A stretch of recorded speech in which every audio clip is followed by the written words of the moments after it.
يا نفس إن لم تظفري لا تجزعي.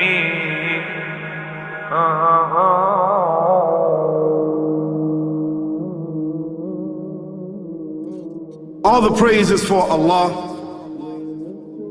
who is the author of all existence and the most generous to his creation, while he is also the all-compelling.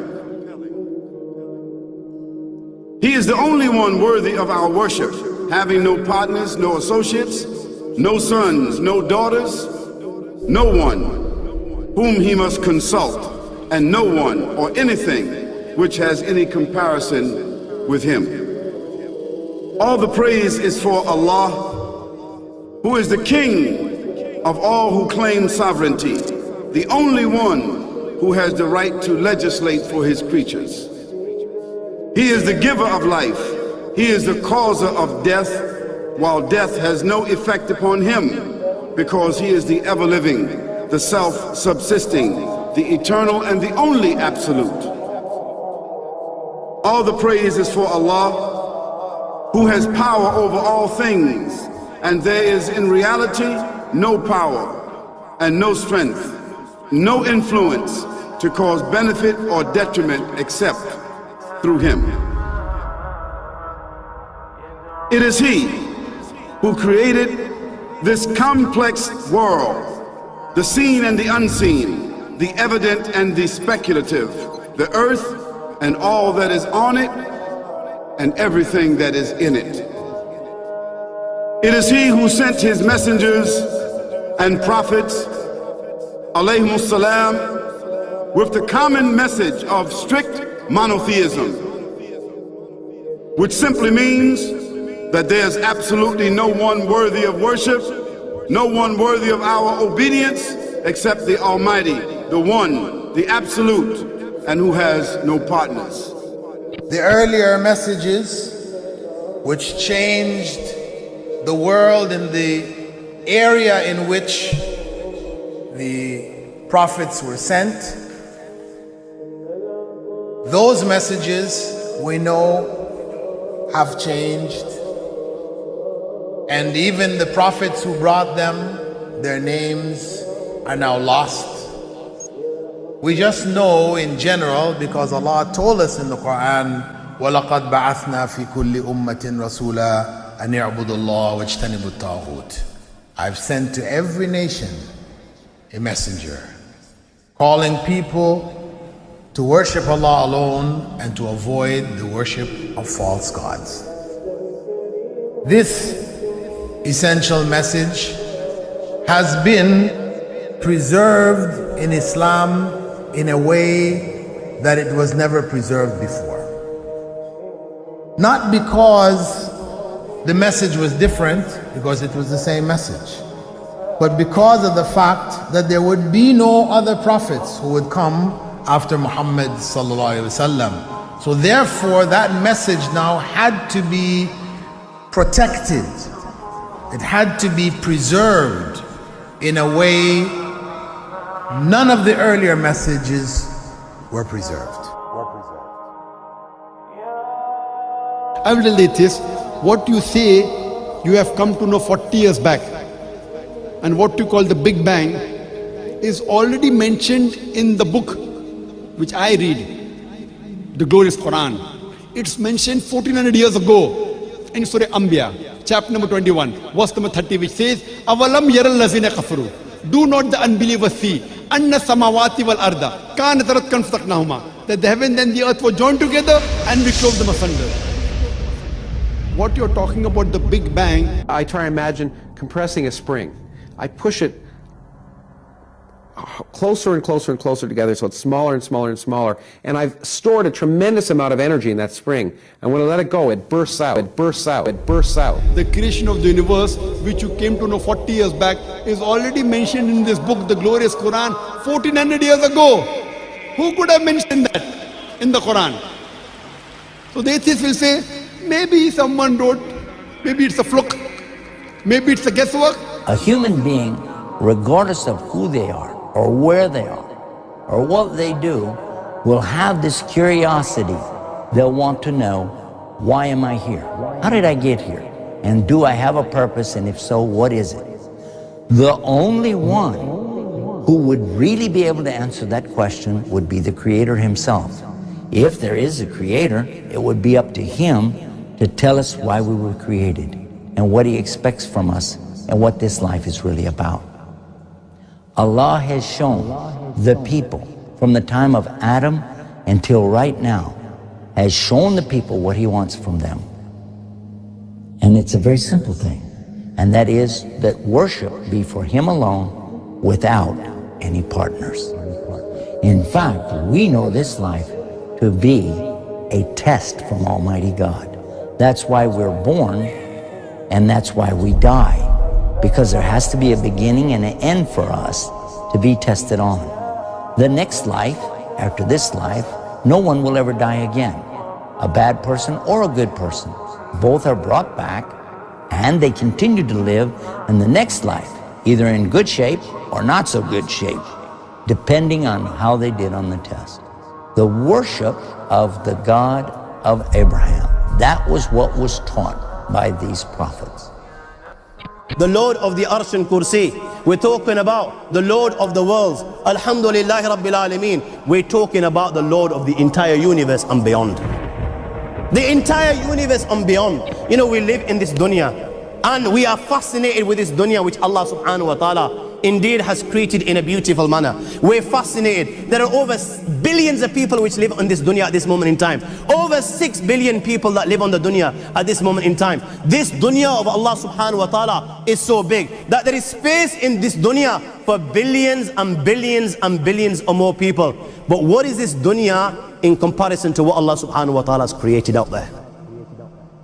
This dunya is insignificant. This dunya is meaningless to Allah. It means nothing. It is worthless. So worthless, compare it with the sun. The sun is one star. You know more science than me. You'll be able to tell me better. Take this planet Earth and you place it inside the sun, and you will be able to place 1.3 million Earths in the sun. 1.3 million Earths in the sun. Allahu Akbar. Allah is the greatest. The sun is one star. One star. There are stars out there which are millions of times bigger than the sun. You tell me this, that you need millions and millions of stars to make one galaxy. And then you tell me this, that there are zillions of galaxies out there. Let me tell you on top of this, my friend. After this, whatever you see above, when you raise your head and you look above, whatever you see above, the zillions and zillions and zillions of galaxies, let me tell you, this is everything there is within the first heaven. Everything there is within the first heaven, and Allah is the creator of 7 heavens. 7 heavens. And the distance between the first heaven and the second heaven is 500 years. You know, the distance that can be covered in 500 years, at what speed? Only Allah knows. Only Allah knows. But it will take 500 years to get from the first heaven to the second heaven. 500 years from the second to the third, third to the fourth, fourth to the fifth, fifth to the sixth, sixth to the seventh. Every time it will take 500 years. After the 7 heavens,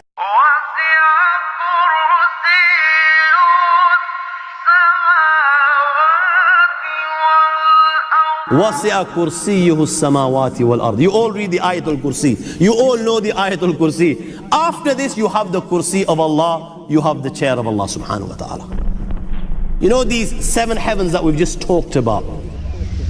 In comparison to the Kursi of Allah, they're non-existent. They're meaningless. Rasulullah sallallahu alaihi wasallam has given an example in a hadith just to give us a little bit of understanding with regards to the 7 heavens in comparison to the Kursi of Allah. Take a ring from your finger, take it off, the small ring that you have, and place it, let's say, in a desert, the Sahara Desert. It's the biggest desert in the world. You know that ring that we take off from our fingers and place it in the Sahara Desert?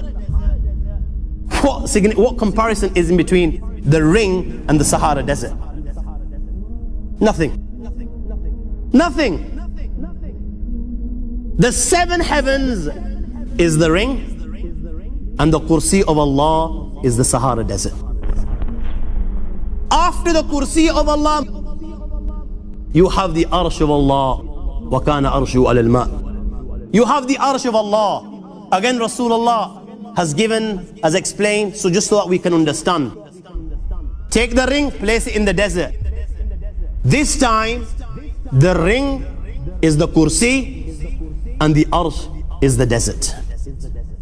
What is the Kursi in comparison to the Arsh of Allah? Nothing. Then you have angels which carry the Arsh of Allah. Their heads are in the 7th heaven and their feet are in the lowest earth. My friends, then you have the Lord of the Arsh and Kursi. لا تدركه الأبصار وهو يدرك الأبصار وهو اللطيف الخبير. He is beyond the size of Allah, who Allah is, what Allah is. The greatness of Allah is beyond the comprehension of my little mind. This is the being that you and I are messing with.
وهو